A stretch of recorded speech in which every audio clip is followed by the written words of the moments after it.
प्यारे साथियों, आपने पिछले वीडियो क्लास में देखा था कि किरण आरेख, अवतल दर्पण में किरण आरेख, उत्तल दर्पण में किरण आरेख सब बता दिए थे। और उससे किरण आरेख कैसे होता है, कहाँ पर कहाँ किरणें गुजरती है, यह सब बहुत अच्छे से बता दिए थे। आज हम लोग देखेंगे अवतल दर्पण में दर्पण का उपयोग। स्क्रीन पे जैसा कि आप देख रहे हैं, देखेंगे अवतल दर्पण का क्या क्या उपयोग है, वह इंपॉर्टेंट है। आपको एग्जाम के दृष्टिकोण से यह 2 नंबर में पूछा जाता है। क्या है उपयोग? देखिए, पहला उपयोग है हजामती दर्पण के रूप में, मतलब दाढ़ी बनाने के रूप में काम आता है, उसे हम हजामती दर्पण कहते हैं। मतलब कि दाढ़ी बनाने के रूप में हम इसको अवतल दर्पण का उपयोग करते हैं। रोगियों की नाक, कान, गला देखने के लिए करते हैं, क्योंकि जानते हैं यह जो है इसका प्रतिबिंब बड़ा बनता है, वस्तु से बड़ा भी बनता है इसका प्रतिबिंब। इसीलिए इसको जब बड़ा बड़ा दिखेगा तो आंख कान सेंसिटिव जगह है, छोटा जगह है, तो डॉक्टर को अच्छा से पता चल जाता है। सोलर कुकर में भी यूज होता है, सर्च लाइट में यूज होता है, और टॉर्च में यूज होता है, और टेबल लैंप में यूज होता है। आप इतना याद रखेंगे तो काफी है। कभी कभी 2 ही उपयोग पूछता है, इस सब में से 2 अगर याद रख लेते हैं तो बहुत अच्छा होगा। आगे आइए, आगे हम कहेंगे वही जो अभी हम उपयोग देखे थे उसी के बारे में हम यहाँ पढ़ेंगे कि हजामती दर्पण में अवतल दर्पण का ही प्रयोग क्यों किया जाता है, उत्तल दर्पण का क्यों ना प्रयोग किया जाता है।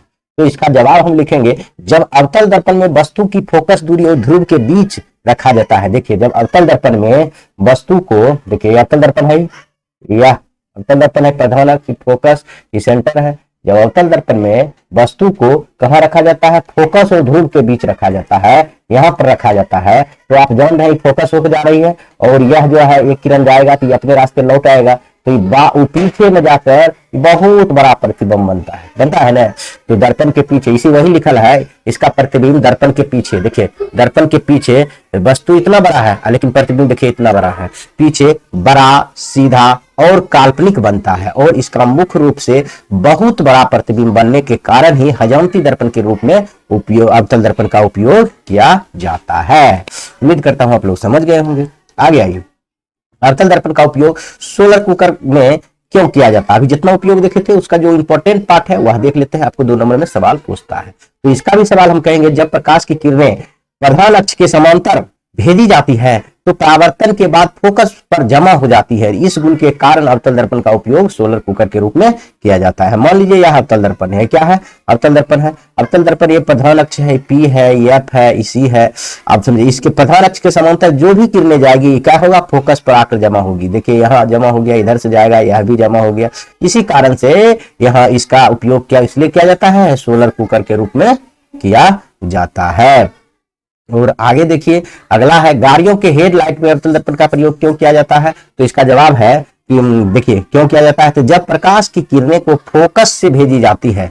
देखिए, जब प्रकाश की किरणें को फोकस से भेजी जाती है, देखिए भेज कर हम दिखा रहे हैं प्रूफ करके, PFC। अब देखिए, जब प्रकाश की किरणें के फोकस से भेजे थे तो क्या नियम है, ई प्रधान अक्ष के समांतर हो जाता था। फोकस से भेजते थे तो क्या होता था, प्रधान अक्ष के समांतर हो जाता था। वही लिखा हुआ है, जब फोकस को भेजा जाता है तो वह प्रधान अक्ष के क्या हो जाता है, समांतर हो जाता है। इस गुण के कारण ही अवतल दर्पण का उपयोग हेडलाइट में किया जाता है, क्योंकि समांतर हो जाएगा तो आगे दिखेगा, बहुत सुंदर से दिखेगा।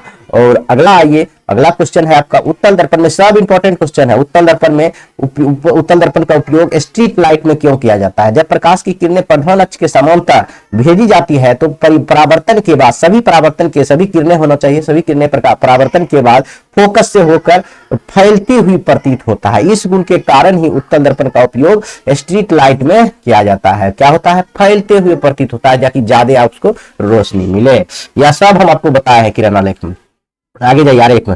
और उत्तल दर्पण का उपयोग साइड मिरर के रूप में क्यों किया जाता है, क्योंकि दृष्टि क्षेत्र बड़ा होता है। देखिए, उत्तल दर्पण में बड़ा प्रतिबिंब सीधा होता है। देखिए, हम बताए थे यह उत्तल दर्पण है, उत्तल दर्पण में हमेशा काल्पनिक प्रतिबिंब बनता है और बड़ा बनता है और काल्पनिक बनता है। और देखिए, यह P है, F है, इसी है, जब भी ऐसे आएगा तो होकर चल जाएगा, समझ गए, चल जाएगा। प्रकाश किरण यहाँ काल्पनिक रूप से मिलते हुए प्रतीत होगा, समझ गए। उसके बाद क्या होगा, देखिए बड़ा नहीं छोटा बनेगा, यहाँ गलती बोल दिए। उत्तल दर्पण में बना प्रतिबिंब सीधा एवं छोटा होता है, देखिए है ना, छोटा होता है, और उत्तल दर्पण का दृष्टि क्षेत्र भी बहुत व्यापक होता है, यानी बड़ा होता है, इसलिए उत्तल दर्पण का उपयोग साइड मिरर के रूप में किया जाता है। मान लीजिए यहाँ बहुत बड़ा वस्तु है ना, तो भी यहाँ छोटा दिखाई देगा, मतलब कितना बड़ा वस्तु है ना, तब ना देखिए रेलगाड़ी देखिएगा, मोटरसाइकिल का शीशा में अगर पीछे से देखिएगा कितना बड़ा ट्रक है वो आपको दिख जाएगा, शीशा कितना रहता है, बहुत छोटा रहता है, यही कारण है। समझ गए? आगे आइए, अगला क्वेश्चन है आपका चिन्ह परिपाती। यह तो आपका VVI है, चिन्ह परिपाती के बाद आपका ये स्पष्ट करने वाला बताएंगे, उसके बाद सिद्ध करने वाला है, आज ही बता देंगे, वो बहुत आसान है। देखिए चिन्ह परिपाती क्या है। अब हम देखिए चिन्ह परिपाती उसे कहते हैं, देखिए लिखा हुआ गोलीय दर्पण में वस्तु की प्रतिबिंब कभी आगे कभी पीछे बनता था। देखिए अवतल दर्पण में कभी आगे बनता था, कभी दर्पण के पीछे बनता था, तो कभी उल्टा तो कभी सीधा बनता है। इस स्थितियों को अंतर स्पष्ट करने के लिए एक परिपाती की आवश्यकता, यही चीज जो है कभी आगे कभी पीछे कभी उल्टा कभी सीधा जो प्रतिबिंब बनता था, इसी का अंतर स्पष्ट करने के लिए एक चिन्ह परिपाती का आवश्यकता हुई, जिसे एक परिपाती की आवश्यकता की हुई, जिसे हम चिन्ह परिपाती कहते हैं। और यही चिन्ह परिपाती आप देखिए कहां होता है, सभी दूरियां ग्रुप में मापी जाती है, और आपतित किरण की दिशा में मापी गई दूरियां धनात्मक होती है। जो भी आपतित किरण होगा, इधर से आ रही किरणें, आपतित किरण के दिशा में मापी गई दूरियां क्या होता है, धनात्मक होता है। आपतित किरण की विपरीत दिशा में मापी गई दूरियां क्या होता है, ऋणात्मक होता है। इसके विपरीत दिशा में क्या होगा, ऋणात्मक होगा। आपको प्रधान अक्ष के ऊपर धनात्मक होता है, देखिए प्रधान अक्ष ये है, प्रधान अक्ष के ऊपर क्या होगा, धनात्मक होगा, और प्रधान अक्ष के नीचे क्या होगा, ऋणात्मक होगा। आप इतना याद रखते हैं तो बहुत अच्छा है। आगे आइए, अब अवतल दर्पण, उत्तल दर्पण एवं समतल दर्पण, देखिए एवं दो बार लिखा गया है। तो समतल दर्पण को पहचान स्पर्श करके और बिना स्पर्श करके कैसे करेंगे यह बताइएगा। पहले स्पर्श करके हम बताएंगे कि बारी बारी से, यह तीनों मेज पर रखा हुआ है 3 दर्पण, तो कौन सा कौन दर्पण है, या तो उत्तल है या अवतल है या समतल है, कौन सा कौन दर्पण है वो आपको बताना है। तो देखिए पहला है जिसका परावर्तक सदा धसा हो उसे हम कहेंगे अवतल दर्पण। छू के बता रहे हैं, बिना छुए भी बताएंगे, अभी स्पर्श करना मतलब छू कर बताना। जिसका परावर्तक सतह क्या हो, धसा हो, उसे हम अवतल कहेंगे, और जिसका परावर्तक सतह क्या हो, उभरा हो, उसे उत्तल कहेंगे। कई बार बताया है, जिसका परावर्तक सतह समतल हो उसे समतल दर्पण कहेंगे। बस छूने के बाद तो यह पता चल जाएगा। आप देखते हैं बिना छू कर, तो देखिए बारी बारी से हम आप बिना छू कर देखेंगे, नजदीक लाएंगे और प्रतिबिंब का अवलोकन करेंगे, तब बताएंगे। देखो जिस दर्पण का सामने वस्तु का प्रतिबिंब बड़ा और छोटा दोनों बनता है उसे अवतल। अवतल दर्पण में क्या होता है, प्रतिबिंब बड़ा भी बनता है छोटा बनता है, लेकिन देखेंगे जिस दर्पण के सामने वस्तु का प्रतिबिंब हमेशा छोटा बन रहा है उसे हम उत्तल कहेंगे। बड़ा छोटा बनेगा तो अवतल, और सिर्फ छोटा बनेगा तो उत्तल। और जिस दर्पण के सामने वस्तु का प्रतिबिंब बराबर बनेगा उसे हम क्या कहेंगे, समतल दर्पण कहेंगे। तो आप तो आराम से समझ सकते हैं, बिना छुए भी आप बता सकते हैं कौन सा दर्पण है, और स्पर्श करके भी बता सकते हैं आप कौन सा दर्पण है। और आगे आप आइए, अब एक क्वेश्चन है, उसके बाद हम देखेंगे सिद्ध करने वाले, बहुत सुंदर से, F = RY2।